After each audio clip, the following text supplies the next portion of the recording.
مجھے اس سے کوئی لینا دینا نہیں کہ جنرل سابق سپہ سالار جنرل باجوہ نے کس طرح ان کی مدد کی، وہ سب کچھ آج سامنے آ رہا ہے کہ عمران نیازی کی جو کرتوتیں ہیں، ان کے جو بیانات ہیں، اس سے ایک ایک اس کی جو تقریر ہے، ایک ایک لفظ سے یہ بات پکار کر ثابت ہو رہی ہے کہ اس سے بڑا محسن کش پاکستان میں پیدا نہیں ہوا۔ عمران نیازی کی بدقسمتی کہ 4 سال پوری سپورٹ کے بغیر وہ ایک بدترین ناکام وزیر اعظم نکلا۔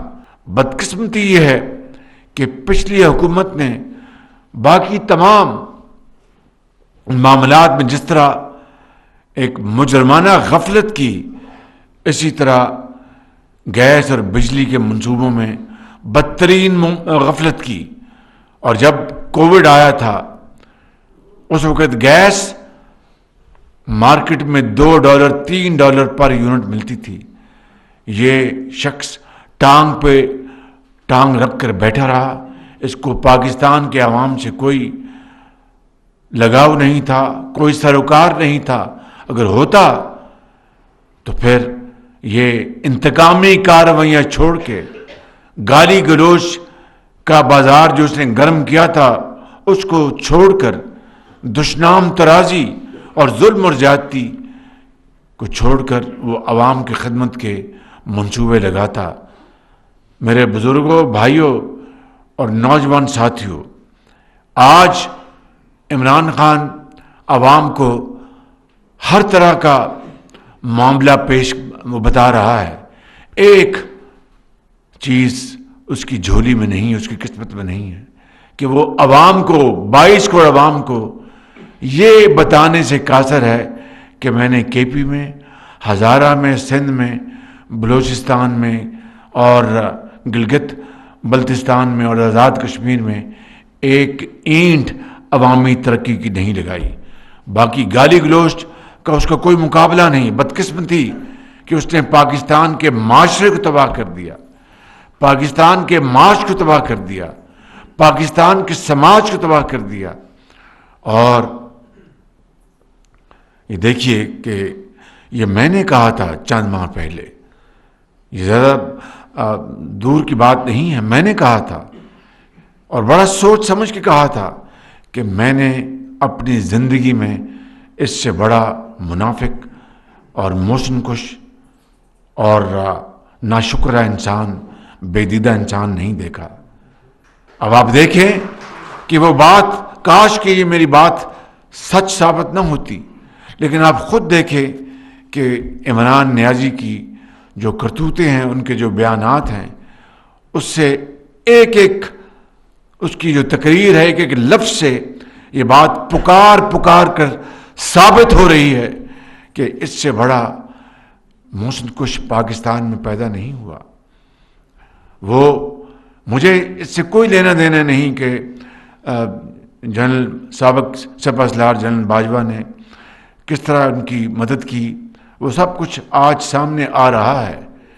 لیکن جس شخص نے پوری قوت کے ساتھ عمران نیازی کو مسند اقتدار پہ بٹھایا اور 4 سال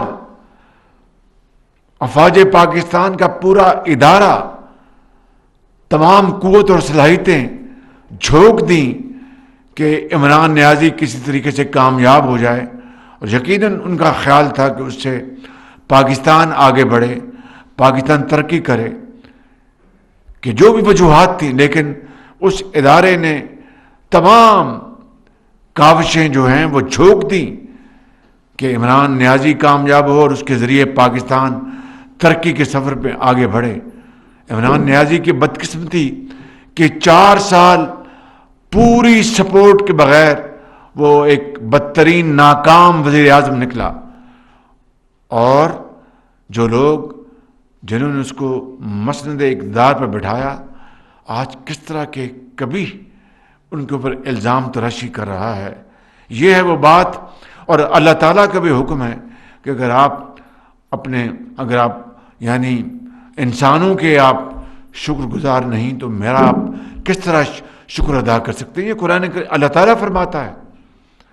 تو آج وہ شخص کہتا ہے کہ جنرل باجوہ کے بارے میں جو الفاظ میں نے مثال اس لیے دی ہے، صرف اس لیے دی، اور کوئی میرا مقصد نہیں، کہ یہ شخص کتنا محسن کش ہے.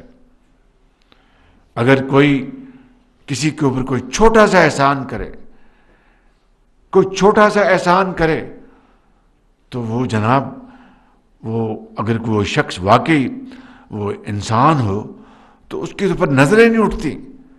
وہ کہتا ہے کہ یار اس بندے نے مجھ پر احسان کیا تھا، میں چلو یہ ہوگی زیادتی، میں اس کے اوپر کوئی بات نہیں کروں گا.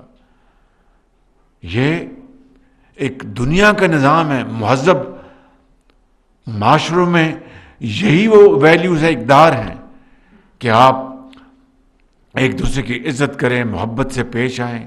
اگر کوئی کسی کے اوپر احسان کرے تو اس کا شکریہ ادا کریں اور احسان مندی کا اظہار کریں.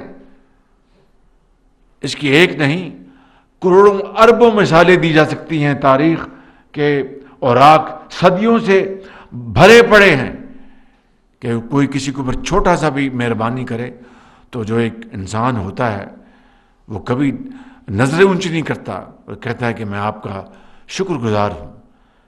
یہ وہ شخص ہے. اور دیکھیے کہ ہمارے جو مربی، وہ ہمارے برادر ممالک جنہوں نے پاکستان کا ہمیشہ 75 سال سے بھرپور ساتھ دیا، چاہے جنگ ہو، چاہے امن ہو، چاہے زلزلہ آیا ہو، چاہے سیلاب آئے ہوں، انہوں نے کبھی پیچھے مڑ کے نہیں دیکھا. پاکستان کا ہمیشہ انہوں نے ہاتھ پکڑا اور اربوں ڈالر ان 75 سالوں میں پاکستان کو بغیر کسی شرط کے حوالے کیے. ان میں سعودی عرب پیش ہے، اس میں UAE پیش ہے، اس میں قطر پیش ہے، چین پیش ہے، اور دوسرے ممالک. ان کو اس شخص نے بری طرح ناراض کیا. میں وہ باتیں یہاں پر آپ کے سامنے رکھ نہیں سکتا کیونکہ میرا منصب اس کی اجازت نہیں دیتا.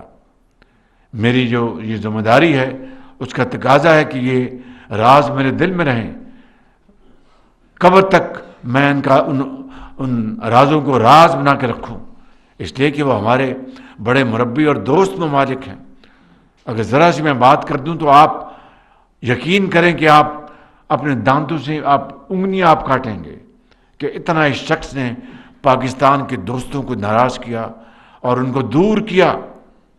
یہ ہے وہ حالات جس کے نتیجے میں پاکستان آج اس تباہی کا شکار ہے. لیکن جس طرح یہاں پر پیر صابر شاہ صاحب نے کہا کہ ایک بہت بڑی قیمت ادا کی ہم نے جب یہ حکومت ہم نے سنبھالی، لیکن ہمیں یہ تو اندازہ تھا کہ معاش کے حالات خراب ہیں، لیکن مجھے یہ اندازہ اتنا نہیں تھا کہ بالکل یہ عمران خان نے ہر چیز کی تباہی کر دی ہے. کل میں نے دن میں چین کے وزیر اعظم سے میں نے بات کی پونا گھنٹہ، اور انہوں نے جس طرح چین پاکستان کا، یاد رکھنا میری بات، سعودی عرب کی طرح چین پاکستان کا بہترین دوست ہے. یقیناً اس میں قطر، UAE سب شامل ہیں، لیکن چین کو اللہ تعالیٰ نے معاشی طاقت بھی دی ہے، فوجی طاقت بھی دی، ہر چیز دی ہے. تو کل ان کے وزیر اعظم سے میں نے پون گھنٹہ ٹیلی فون پہ بات کی اور ان کو بڑا اچھا تبادلہ خیال ہوا. ان کا شکریہ ادا کیا کہ جب میں چین کے دورے پہ گیا تھا ابھی نومبر میں، اور معاملات آگے آہستہ آہستہ بڑھنے شروع ہو گئے ہیں. سی پیک کا عمران نیازی نے جنازہ نکال دیا، خالی جنازہ نہیں نکالا، چینی کمپنیوں کے اوپر بے بنیاد الزامات لگائے کرپشن کے.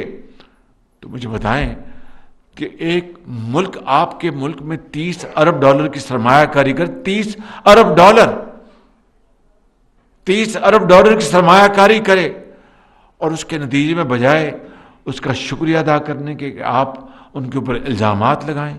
یہ عمران نیازی نے خود اپنے جو اس کے چیلے چانٹے تھے ان کے ذریعے کروائے، اور چین بے پناہ ناراض ہو گیا. تو میں ابھی جب دورے سے ہو کے آیا ہوں تو مجھے کسی نے پوچھا کہ کیسا دورہ رہا. میں نے کہا کہ بہت محبت اور بڑی گرم جوشی سے انہوں نے ہمیشہ کی طرح میرا اور میرے ساتھیوں کا استقبال کیا. وہ پاکستان کے عوام کے لیے محبت تھی ان کی، میری ذات کے لیے نہیں، کیونکہ میں تو آپ کا چنا ہوا آدمی ہوں. مگر برف ابھی پگھلی ہے. اور اسی طریقے سے ہم باقی جو ہمارے دوست ممالک ہیں ان سے بھی تعلقات ٹھیک کرنے کے لیے بھرپور کوشش کر رہے ہیں.